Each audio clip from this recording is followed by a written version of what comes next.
Buenos días a nuestra audiencia que nos acompaña en este día, martes 19 de abril. Abrimos este espacio de diálogos a través de nuestras redes sociales, en Facebook, telos.es, y en Twitter, @telos.es.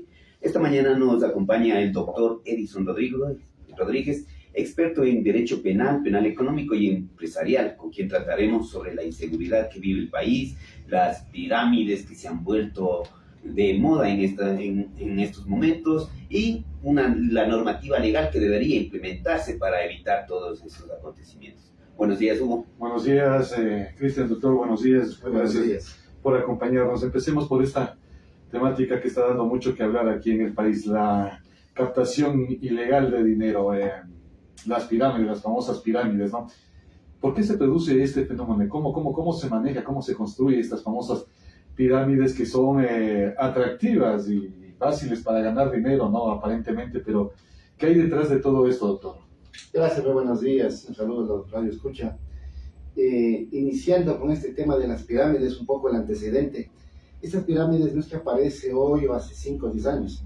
Esto aparece desde 1914 en Italia, cuando ciertos personajes ya planifican más o menos este tipo de delincuencia para poder captar dinero y justamente sujetarse a lo que más adelante será la delincuencia organizada. Este tipo de pirámides, que es la captación ilegal de dinero, que tenemos ya normativa en todos los países, aquí le conocen como usura, porque captar un dinero primero y pagar un interés que va sobre la ley, estamos hablando de usura, independientemente que haya el tipo penal que reúne los elementos constitutivos de la captación ilegal de dinero, porque es una persona o una institución no autorizada a recibir dinero. Por lo tanto, efectivamente aquí se da cada 6 meses, cada año, ahora cada 3, 4 meses, este tipo de grupo de delincuencia que comienza justamente a ofrecer una cantidad de interés en un cierto mínimo tiempo para captar ese dinero. Y efectivamente eso funciona con las primeras personas que ponen o que arriesgan su dinero. Pero posteriormente esa es una caída limpia y claro, como son cientos o miles o cientos de miles de personas, lógicamente la ventaja o la retribución es para los estafadores que tienen esta magnitud de conocimientos para captar ese dinero y poder perjudicar a cientos o miles de personas. ¿Existe la normativa legal para poder impedir o evitar esta captación de dinero o la creación de pirámides? Pero por supuesto que sí. En primer lugar, que usted es una persona común como yo. No podemos nosotros captar dinero de cualquier persona o institución. Tenemos que ser autorizados por la Superintendencia de Bancos y Valores para nosotros poder captar dinero, primero. Segundo, tenemos que tener toda una estructura para poder ser esa entidad bancaria o cooperativa para poder gestionar. Por eso existe la Superintendencia de Bancos, que es el ente controlador de los bancos, así como la Superintendencia de Economía Popular y Solidaria, que es el ente que controla las cooperativas mutualistas y todas estas cajas pequeñas que efectivamente están normadas dentro del Estado partidario. Por lo tanto, se encuentra la normativa vigente para que no cualquier persona pueda influenciar y poder captar ese dinero. Pero claro, hay mucha gente ambiciosa, y disculpe la expresión, ambiciosa, codiciosa, que por querer ganar un poco de dinero en cierto tiempo sin poder trabajar, caen en estas cuestiones de las pirámides y al último salen perjudicados. Pero ¿cómo funciona el mecanismo como para que una persona como Cristian, usted, yo como personas naturales, captemos dinero y lo hagamos reproducir y ofrezcamos intereses más allá de lo permitido? Es decir, ¿de dónde sacan los recursos para devolver? Porque al principio estas pirámides parece que funcionan, ¿no? Y es por eso que van enganchando gente y se van uniendo gente. Pero al inicio, ¿cómo haces para reproducir el dinero y poder quedar bien con tus clientes, entre comillas? Bueno, la historia comenta que efectivamente se reúnen entre 3, 4, 5 personas con un pequeño capital y comienza justamente con la publicidad que hoy se llama a indicar que pagan justamente intereses súper altos con respecto a lo que pagan las bancas. Comienzan a captar ciertos capitales y de esos mismos capitales comienzan a salir los intereses para las mismas personas. Pero ¿cuál es el fin? Que esa publicidad, que las primeras personas que reciban vayan comentando a sus amigos, familiares, cercanos y más de pronto empresarios, y digan, muy bien, aquí nos están pagando, ve, efectivamente yo he recibido aquí cierta cantidad de dinero en 30 días, en 50 días, y claro, esa persona dice, muy bien, voy a sacar ahora sí mi platita del banco, de la cooperativa, y comienzo a trabajar con el señor que así me paga mensualmente los intereses que hemos convenido. Entonces comienza a ser, y eso, y ahí viene la pirámide, pues, ¿no? Porque comienzan 3 personas, luego ya son 10 las que comienzan a invertir, esas 10 como comunican a sus familiares, amigos, y cada una de esas personas son 5 o 10, entonces ya son 50, y las 50 se transforman en 200, y las 200 en 1000, y así sucesivamente. El dinero, los primeros intereses que sale para pagar a los beneficiarios o capitalistas, entre comillas, son de los mismos dineros de las personas que ellos dijeron y comentaron sobre el pago de los intereses. ¿Sí? Por eso que se entiende que efectivamente las primeras personas, hablando en tiempo, las que entran a la semana, al mes, 15 días, 2, 3 meses, son las que posiblemente sí recaudan el capital y los intereses, pero las demás son las que corren el riesgo fructuoso para poder perder todo lo que viven. Es más, hay mucha gente o familias, voy a poner un ejemplo, que como un integrante de familia ha recibido un dinero, le comunica a los demás. Hasta suelen hacer créditos bancarios para poder tener el capital, se endeudan en los bancos y ese capital entregan acá a estas pirámides. Pero al último son los que salen perdiendo porque quedan endeudados con el banco. El banco sí se asegura bien. Y este dinero que captan estas personas no entra al sistema financiero normal ni al sistema de inversiones, sino simplemente fluctúan entre ellos. Por lo general, el 99% de ese dinero fluctúa entre ellos. ¿Por qué? Aquí tenemos una institución que se llama la UAPI. Cuando una persona comienza a tener movimientos bancarios o empresas dentro de un cierto tiempo y que no es usual, entonces ya la UAPI le comienza a dictar. Como necesitan pagar a los inversionistas a diario, entonces ese dinero lo fluctúa en efectivo y lo tienen en sus domicilios, lo tienen en sus oficinas, en bóvedas, para poder captar. Entonces, para ellos es preferible tener el dinero a la mano que entregar al sistema bancario.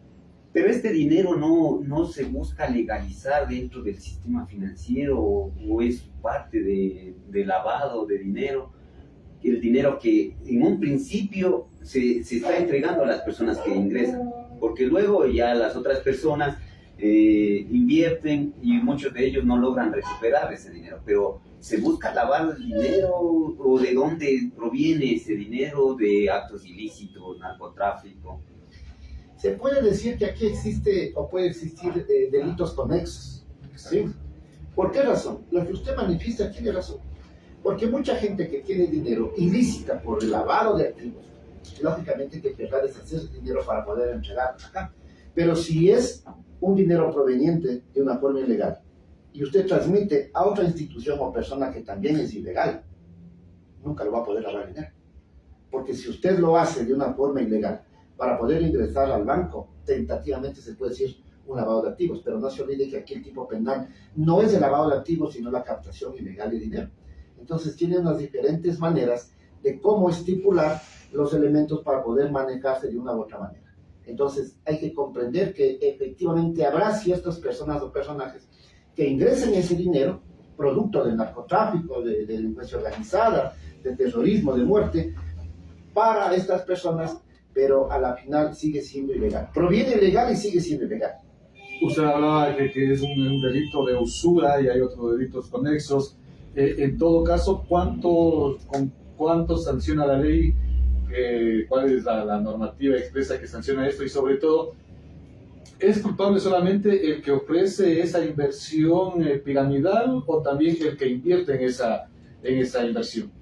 Bueno, aquí viene por los dos lados, activo y pasivo, porque efectivamente se entiende que la persona que conoce, que no está trabajando con una institución legalmente establecida, viene a ser una situación ilegal.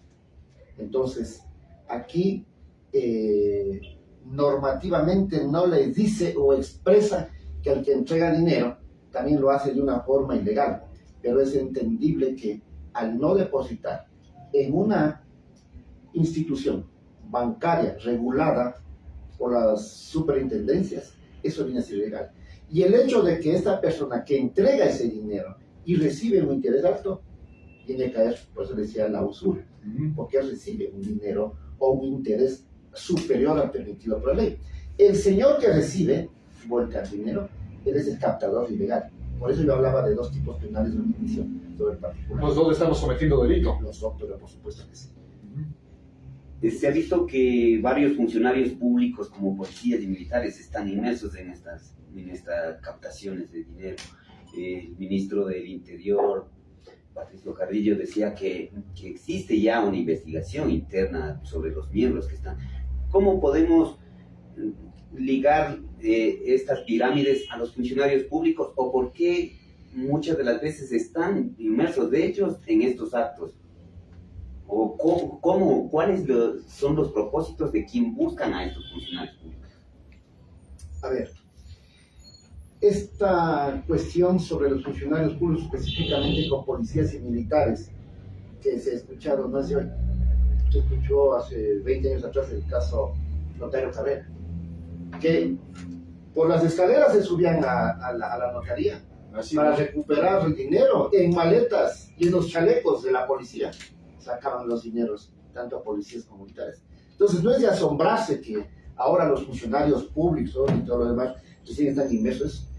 Los altos mandos policiales y de las Fuerzas Armadas siempre han estado inmersos en este tipo de delitos.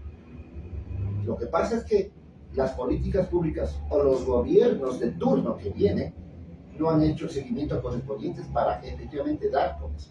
Es más, parece que ahora estos empleados públicos, funcionarios públicos, son los promotores intelectuales para estas pirámides que se están dando en el país.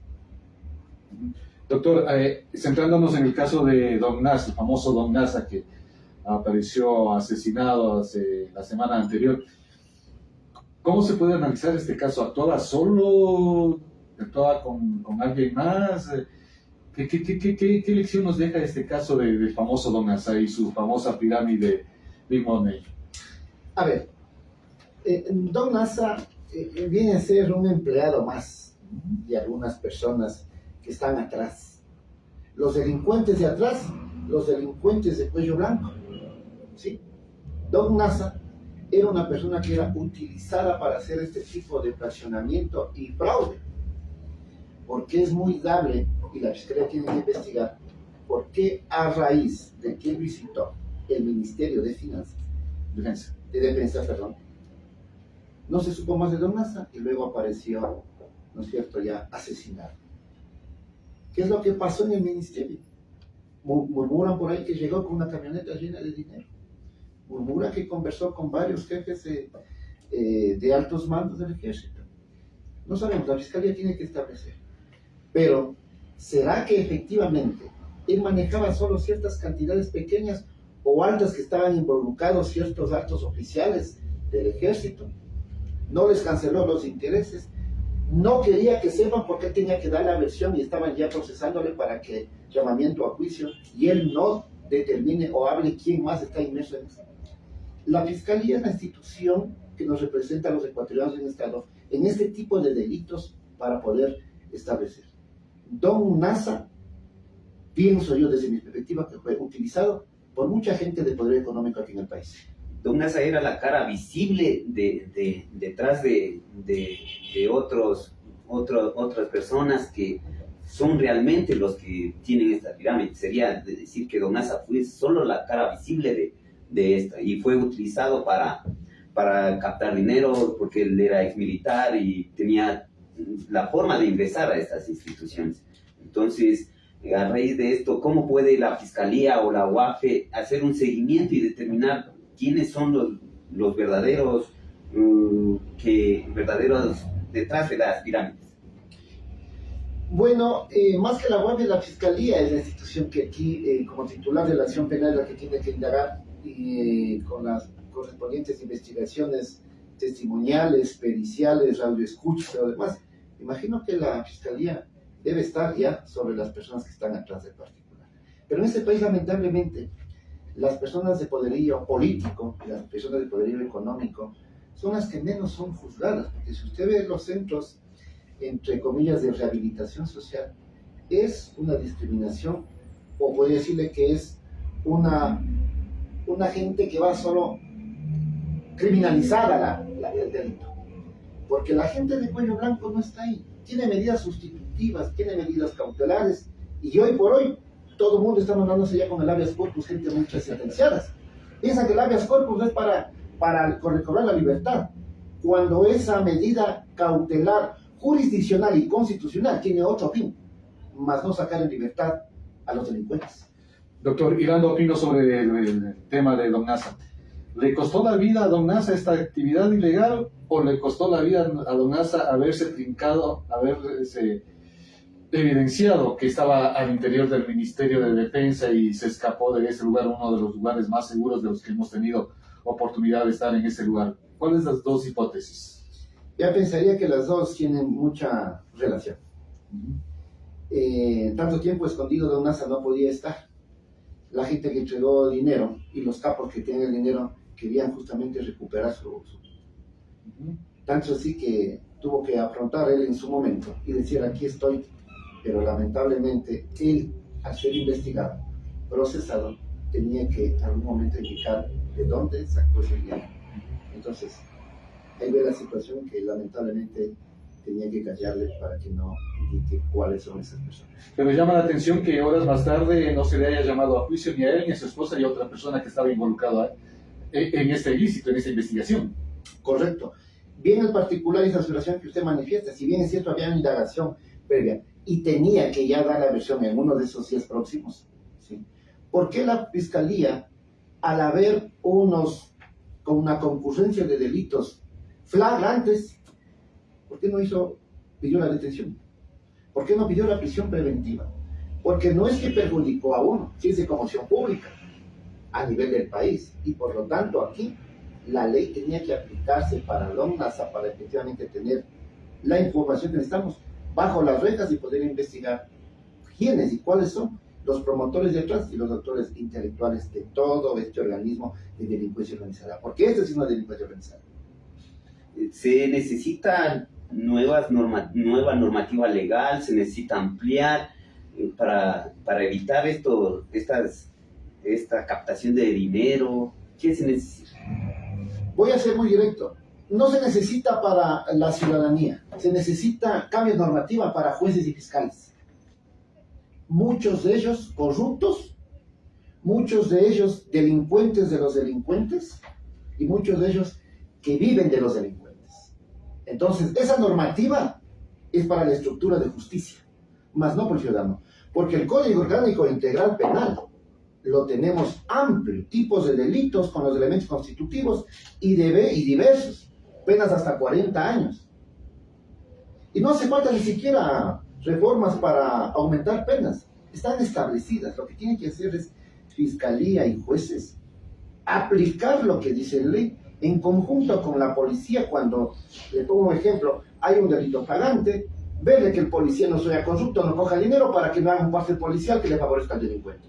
Luego que pase a Fiscalía no aparezca un fiscal pillo y no pida la prisión preventiva de ese delincuente. Más adelante, que el juez no le dé medidas sustitutivas, igualmente cuidar que el juez vea y garantice que esa persona, de acuerdo al tipo penal, sea mandado efectivamente a prisión preventiva, o si otorga medidas cautelares sustitutivas, esas medidas sean cumplidas con la policía, los centros de rehabilitaciones, el Ministerio de Gobierno y todo el organismo estatal, para que esa persona comparezca a juicio. E inmediatamente no va una sola vez a la presentación, se ordena la prisión preventiva, para que todas las personas que han cometido delito sean sancionadas. Aquí hay bastante impunidad. Muchas personas que se van rompiendo hasta el grillete, pero se presentan en la Fiscalía y se van de aquí del país yéndose con aviones llenos de plata de los ciudadanos ecuatorianos. Eso en el aspecto punitivo, doctor, pero ¿qué pasa con el ámbito preventivo? ¿Qué pasa con la superintendencia de bancos, que entiendo es el organismo llamado a controlar este tipo de actividades ilícitas, ¿no? O sea,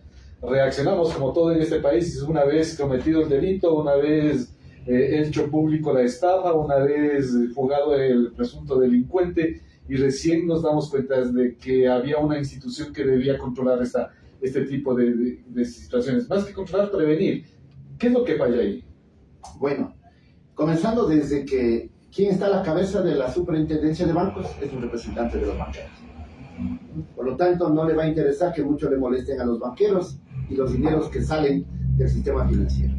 Segundo, que no solo la superintendencia está a cargo del particular. Hace un momento hablamos de la UAPE, y la UAPE tiene una ley, tiene un reglamento interno, en el cual se obliga a muchos organismos particulares y estatales a que hagan el seguimiento de ciertas distribuciones de dineros. Para entender de mejor manera, las inmobiliarias tienen que reportar a la UAPE los ingresos que tiene cada uno de sus socios. Las personas que tienen concesionarias, las personas que tienen cooperativas, las personas, y perdón, es que me olvidé, sé que el día jueves de la semana anterior hasta hay un reglamento interno que para los abogados que tramitan el derecho empresarial, que tramitan el derecho societario, hacen compra-ventas de escrituras, ya estamos obligados a reportar a la UAPE estos movimientos. Entonces no es que la superintendencia de compañías no tiene, es una institución centenaria que sabe muy bien lo que tiene que hacer. Son los representantes de esas instituciones públicas las que no cumplen o se hacen de la vista gorda porque son otros corruptos. Ahora, doctor, usted ha manifestado precisamente este reglamento de la UAPE, en donde bien indica a los abogados se les obliga prácticamente a informar sobre estos movimientos de sus clientes, ¿no? Y naturalmente el gremio de abogados ha puesto su grito en el cielo, asegurando que esto viola el secreto profesional. ¿Cuál es su posición al respecto? ¿Se puede dar esta norma, este reglamento para obligar a los abogados sin poner en riesgo esa confianza abogado-cliente? Mire, de pronto me expresé mal, ni siquiera es un reglamento, es una resolución. ¿Ya? Es decir, está más bajo que un reglamento. Y un reglamento está más bajo que una ley. Es decir, que lo que establece la ley, que efectivamente hay que proteger la característica de la información del cliente, no puede estar supeditada a lo que dice una resolución. Por lo tanto, esa resolución primero es ilegal e inconstitucional. Si quería manejarse de aquella manera, tendría que ser una reforma a la ley de Federación de Abogados o alguna otra ley, pero no con una resolución imponer a que el abogado viole la reserva de la información del cliente, porque eso no es de ahora. Eso está dentro de un debido proceso, dentro de una tutela judicial efectiva y más que eso, la seguridad jurídica, porque usted y yo o cualquier persona podemos confesar a nuestro abogado qué es lo que nos pasa y él tendrá que romper su teoría del caso para únicamente cumplir lo que dice esa resolución. Eso es inaceptable, eso es ilegal. ¿Qué medidas pueden interponer ustedes para evitar que esta resolución sea aplicable, tomando en cuenta las características mismas del oficio del abogado, ¿no? Como es una resolución administrativa, se tiene que presentar una acción de protección. Me imagino ya que el presidente de la Federación de Abogados del Ecuador tiene que hacerlo, o cualquiera de los presidentes de abogados del país tendrá que hacerlo, porque efectivamente eso va contra el estatus del abogado como tal. Porque al momento en que se podría aplicar ese particular, el abogado simplemente ya no se llamaría abogado de libre ejercicio profesional. Viola ese principio de libertad con el cliente, poder tener información de reserva de los clientes. Usted como abogado y experto en varios ámbitos, ¿cuál es su perspectiva ante la inseguridad que vive el país y qué mecanismos se debería implementar para apalear la violencia que se está generalizando en las calles? La responsabilidad recae en primer lugar sobre el Estado. ¿Sí? Es el Estado el que no tiene, digamos, políticas públicas argumentativas para poder tener una relación de instituciones y poder organizar de mejor manera esta inseguridad. Ayer escuchaba y leía que en Esmeraldas ya se propasó porque fueron estas bandas delincuenciales no a matar a una ni a dos personas, sino a toda una familia, incluidos niños, 7 personas. Entonces, si el Estado no pone un pare aquí, lamentablemente pasará peores situaciones que estas, las que estamos escuchando. El Estado es Estado y el Estado no puede entrar a negociar con la delincuencia. No puede estar en conciliación con la delincuencia ni decir entre bandas no se peleen. El Estado es muy aparte con la delincuencia y el Estado tiene que ponerse justamente las correas de Estado y decir, señores, nosotros aquí tenemos que cuidar el bienestar de todos los 18 millones de ecuatorianos y ponerles del pare a cada una de estas delincuencias y pararles de una vez por todas. Tiene que haber una organización total, interinstitucional, entre los ministerios de gobierno, el interior, de defensa, centros de rehabilitación, el SNAI y muchos organismos más que están inmersos de todo esto. Porque esos centros, también presidiarios, es donde que justamente la gente ingresa y los delincuentes están más protegidos adentro que afuera. ¿Y para eso se necesitan más leyes o aplicar las leyes que están? Me refiero porque se ha vendido mucho del proyecto de uso progresivo de la fuerza como un mecanismo para frenar un poco la inseguridad y lo que habíamos hablado antes también, esta violencia carcelaria. ¿Por dónde pasa el tema, doctor? Más que una reforma, tendría que haber un decreto, pensaré yo, de Estado, en el cual se podría incursionar a estas instituciones para poder manejar de mejor manera. Los centros de rehabilitación son centros de perdiciones y de perfeccionamiento de la delincuencia. Los centros de rehabilitación, bajo mi perspectiva, hasta por lo menos un poco a paliar, como usted manifestaba, tienen que ser centros carcelarios con régimen militar.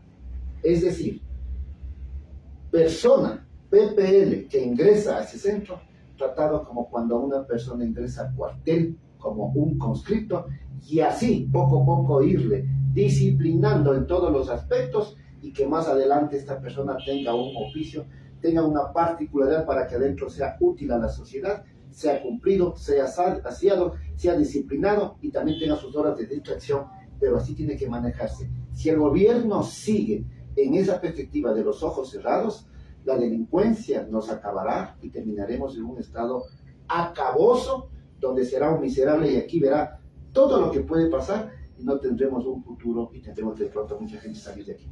Dentro de esta perspectiva, ¿hay el caso del uso o el abuso del habeas corpus? ¿Cómo considera usted? Bueno, el uso nos permite la Constitución, nos permite la Ley Orgánica de Garantías Jurisdiccionales y Control Constitucional con su reglamento. El abuso de ciertos abogados que lo utilizan de otra manera, no al fin de esta garantía jurisdiccional. Porque no quiero hablar mucho técnicamente, porque de pronto no se puede entender a los escuchas. El habeas corpus tiene dos circunstancias concretas. La una es ver si una persona está detenida ilegalmente, inconstitucionalmente, para que recobre la libertad. Y la otra es que una persona, cuando ya está detenida, haya sido violentado sus derechos y garantías constitucionales como ser humano. Valga a poner un ejemplo. Si una persona está detenida cumpliendo una pena, se entiende que no tiene prisión preventiva, porque la prisión preventiva, al momento en que tiene una sentencia ejecutoriada, se acabó la prisión preventiva. Viene a ser ya una persona condenada, ¿no es cierto? Y esa persona condenada tiene un desfase de salud y posiblemente le da un paro cardíaco, necesita el hospital, y no se le atiende en ese momento. Ahí se puede presentar un habeas corpus para que esa persona sea trasladada a un hospital, reciba, se estabilice y regrese nuevamente a cumplir la pena. No es para que salga en libertad, sin medidas cautelares, esté haciendo propaganda política y efectivamente para indicar de que él tiene afectación emocional, psicológica y hasta física, queriendo ver lo que no se puede ver. Pero lamentablemente esto se ha hecho un abuso y para eso el Consejo de la Judicatura tampoco ha hecho nada, porque él es el ente gobernador de los jueces y fiscales, el que tendría que actuar contra estos jueces que malinterpretan y hacen un mal uso y con estas resoluciones queriendo dar y han dado habeas corpus a personas que no se lo merecen, ni siquiera en las características en las cuales yo me he quedado explicado. En estos días sé que han presentado ya varios habeas corpus, porque yo podría decir existe un precedente constitucional, pues porque a la vez de habeas corpus estamos hablando de asuntos constitucionales. Como ya le dieron a un señor, pues yo también estoy enfermo y también tienen que darme a mí. Entonces el principio de igualdad, ¿dónde queda? ¿Por qué al señor sí y por qué a mí no? Es decir, sentó una peligrosa jurisprudencia el caso de Jorge Glass, doctor. Pero por supuesto que sí, es una vergüenza para el país, una vergüenza para Latinoamérica. Imagínense cómo una persona que está sentenciada en las circunstancias con 2 o 3 condenas ejecutoriadas, que toda la vida se le vienen más procesos, como un habeas corpus de un juez de primera instancia, le revoca lo que dice la Corte Nacional de Justicia, los jueces que lucharon tantos años para poder, Fiscalía, romper el principio de inocencia de una persona y lógicamente en las circunstancias de una sentencia con habeas corpus poder recuperar la libertad y poder dejar hasta cierto punto impune ciertos delitos cometidos aquí en el país. Bueno, ha sido un gusto tenerle al doctor Edison Rodríguez, quien nos ha dado una amplia perspectiva de la inseguridad que vive el país, mecanismos que se deben implementar y nos dio a conocer su conocimiento sobre las captaciones ilegales de dinero y las famosas pirámides. Les agradecemos a todos nuestros seguidores que nos acompañan a través de nuestra página digital telos.es en Facebook y en Twitter @telos.es. Muchas gracias. Muchas gracias. A usted, un buen día. Muchas gracias.